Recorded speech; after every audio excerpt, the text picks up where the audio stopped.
has been reclaimed for Gondor!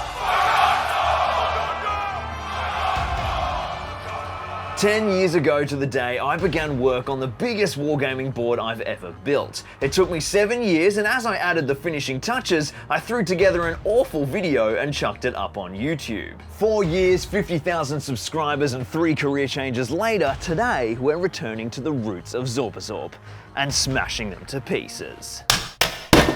Osgiliath, the project that started it all. This monstrosity is over 100 square feet of modular hobby madness, cobbled together by a previous Lockie fumbling his way through the dark and pushing his hobby skills to the limit. It's a project that's incredibly dear to me, and it's so large that I can't even fit it in my studio, so here we are in the backyard to see its last moments of glory. Today is bittersweet, because today we say goodbye. As much as I love this piece, I can no longer see past its imperfections. The quality of the stonework carving is subpar, the contrast between the bricks and the awful ground sculpting is sickening, the aerated white foam shows through the surface texture, and the horrible grid pattern of the modular tiles is totally immersion breaking. The river is an absolute embarrassment. At the time I nearly dissolved half the board using the wrong type of resin, but more than anything, what could be an awesome piece is marred constantly by some very amateur techniques. But that's not to say that there's nothing here worth saving. These buildings are really interesting, and even though they're not as well carved as if I'd done them more recently, they do have a nice unifying aesthetic that we can build on and enhance.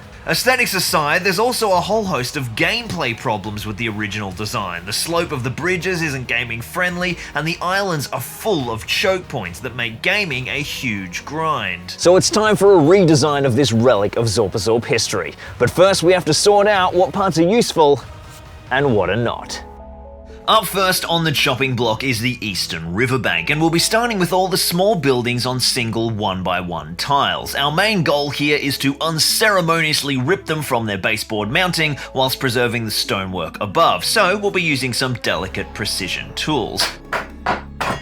These pieces range in quality and were constructed somewhere between year 5 and 7 of the build and feature a lot of different levels of detail. As I examine these, I'm actually pretty impressed with a lot of the carving. They are going to need a great deal of sprucing up. A few extra foam details here and there, and they should come up great. The foam ground layer underneath is totally expendable, so by going hard into that, we can easily protect the precious foam board above.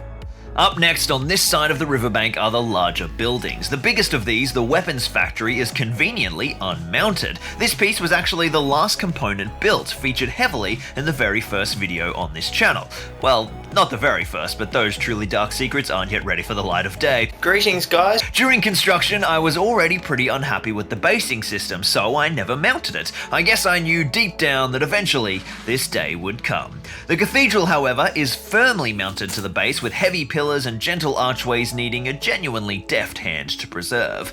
There is one last larger building mounted onto a large foam board piece that also contains a bridge who we won't be touching just yet, so he gets pulled off too, and already our collection of buildings freed from the shackles of their unimpressive landscapes is growing. The final buildings of the Whitestone series are the riverbank pieces. Unfortunately, we are never going to be able to salvage the portions of these buildings that are submerged within resin. We simply have to slice through the structure itself and either rebuild those mountings or have them sunk even deeper when we reuse them.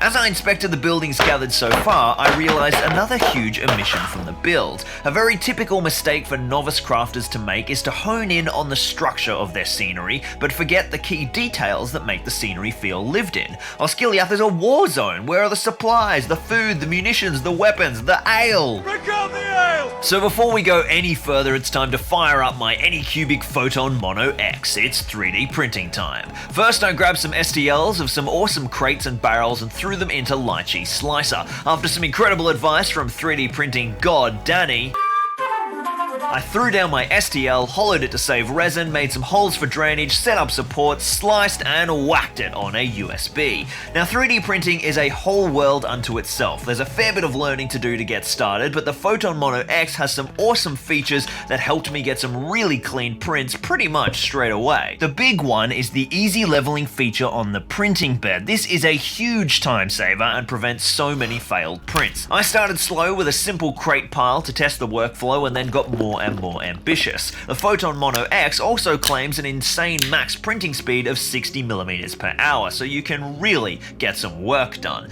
After a few more successful prints, I washed them in isopropyl alcohol and clipped off the supports and then threw them out in the shade to cure for 10 minutes. Now we've got some awesome detailed pieces to start adding some life to our buildings, and the detail is just so nice. Better than what I could sculpt, honestly, and it's so much faster. I've linked the Anycubic Photon Mono X and all the STLs down in the description if you guys are keen to dive into the world of printing yourselves. Before we leave the world of 3D printing, I'm also super excited to announce that I'm releasing my very first STL, because if you've got a flooded city, you've just got to have some Orc Assault Rafts. Create your ultimate Normandy Osgiliath fantasies right now at Zorpazorp.com. We'll be looking at these guys in depth in a future video, but I thought I'd throw them up now so that you guys can get them printing. Link down in the description.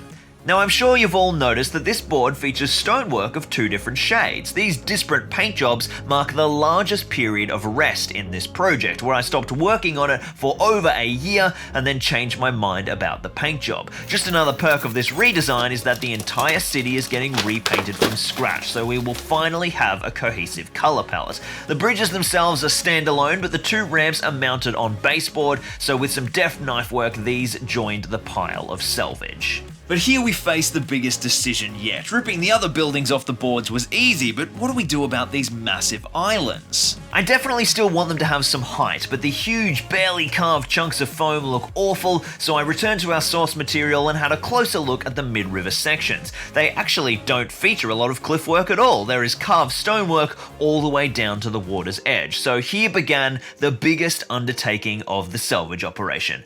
Small island first, hack, smash, crunch, rip, boom, done. I actually think I'm going to remove this island altogether and mount this gatehouse structure to one of the bridges on the riverbank, as it basically never saw any gameplay isolated out in the river.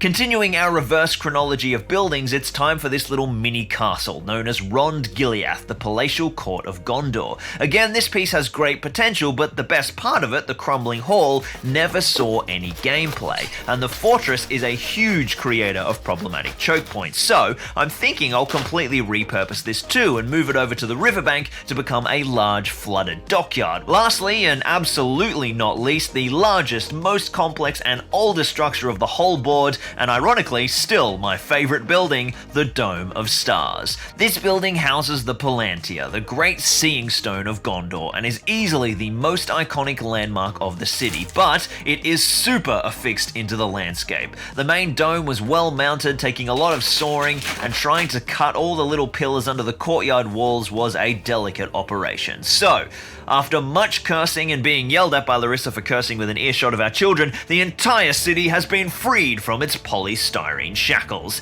And now the fun truly begins. I took all of the pieces into the studio and started having some real fun exploring layouts. The redesign is definitely going to have a lot less modularity on the riverbank side, so exploring these building options and how they interact is key. To achieve the desired density and scope on the riverbank, I ended up deciding that the only pieces that would be used on the island was the dome itself and actually the massive weapons factory. This piece is going to look really cool going right down into the level of the water. That frees up a lot of the island components to come back over to the banks, and when combined with a whole bunch of rubble left over from the Minas Tirith stairwell build, we've got the bones for a really cool urban layout. In the next installment, we'll look at cobbling all of these disparate pieces together and start planning an absolutely mental, ruined and flooded city layout. I'm so absolutely pumped to see see this build come together. If you're enjoying these huge terrain projects, please drop a like, comment, subscribe. It really does help. These projects take a lot of time and resources, and I definitely can't get videos out as fast as a lot of other creators, so it is just awesome to see you guys enjoying them. A huge thank you to all of my Patreons up on the screen. Without you guys, none of this would be possible. If you want to join the ranks of these amazing people, the link is down in the description, as well as the link to my shop where you can pick up the ramshackle Orc Raft STL for all of you 3D printing enthusiasts. See you next time, hobby heroes. Lockie out.